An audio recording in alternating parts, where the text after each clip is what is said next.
Here are some basic feeding guidelines for dairy goats. I'm going to talk about kids, which includes colostrum, milk or milk replacer, and starter feeds. I'll cover replacements, dry does, lactating does, and bucks. First off is your kids. The first thing they need is colostrum. Newborn kids should receive their colostrum as soon as possible after birth and within 24 hours. Colostrum contains antibodies to protect the young kids against disease.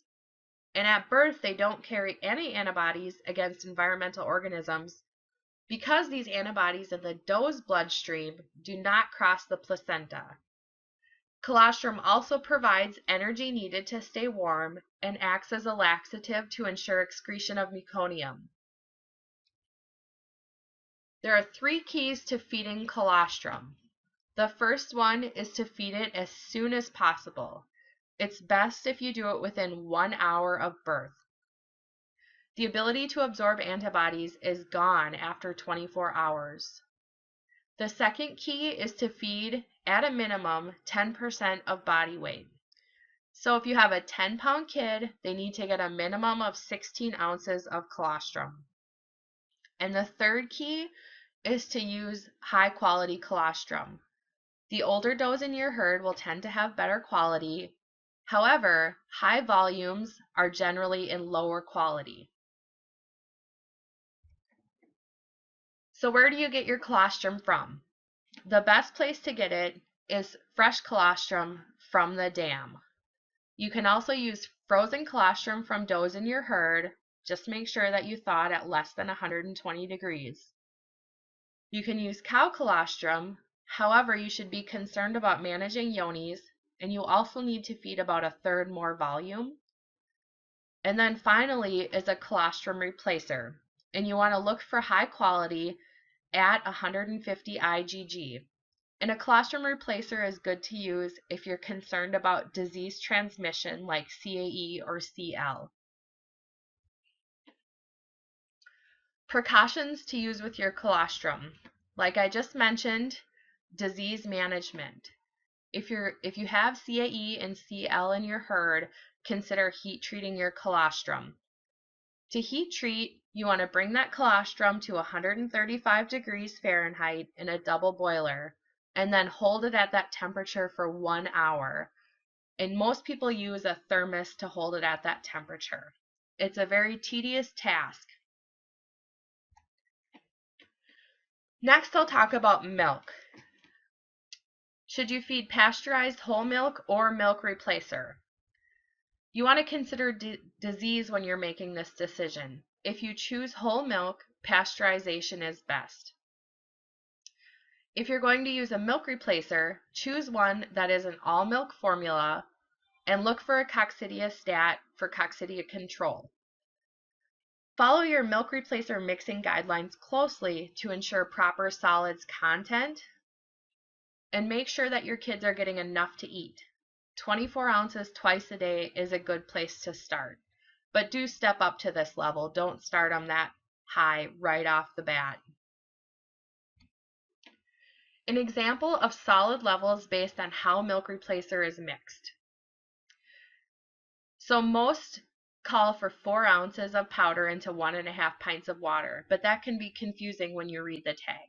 So here's 2 examples. If you take 4 ounces of powder and put it with 1.5 pints of water, you will have a 13.8% solids. So fill your water to 24 ounces and then add your 4 ounces of powder. So in the end, you'll have more than that 1.5 pints when you're looking at your bottle. The second option is to do 4 ounces of powder to total 1.5 pints. And that would give you a 16% solids. So if you put your 4 ounces of powder in your bottle and then fill it with water to meet 24 ounces. So it's important to know that your milk replacer is mixed the same every day and that the people that are helping you mix it the same also. You want to weigh your milk replacer instead of relying on a perfect scoop every time. And proper milk replacer mixing and feeding will help prevent bloat in your kids. Next is grain feeding. Growing kids have the highest protein requirement on a percentage basis. Creep and starter feeds are an essential component of an early weaning management program. You want to feed high-quality kid creep or starter offered beginning the first week. Look for proteins that range from 18 to 21% in a feed. Keep the feed fresh every day and offer free choice. Sometimes they won't eat a lot, just a little handful, but make sure that it's offered fresh. And then finally, pelleted feeds maintain the integrity of the ration and prevent goats from sorting ingredients. It might be a good thing to have as a starter or a creep feed in a pellet form. Next, kids can be transitioned to a 16 or 18% grower feed at weaning around 8 weeks. Ensure your kids are consuming a half to 1 pound of grain at weaning and weigh about 25 to 30 pounds.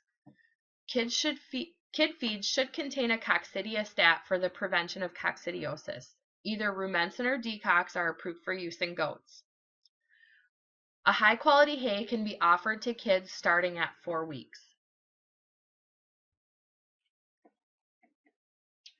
Feeding grain is essential to rumen development in kids, and a lot of people ask about feeding hay. And you can see from these 3 photos here that feeding grain is more important to the development of the rumen than is hay. So on the left is the rumen of these are in calves, but it's the rumen of a calf that was fed only milk, and you can see very little development of the rumen.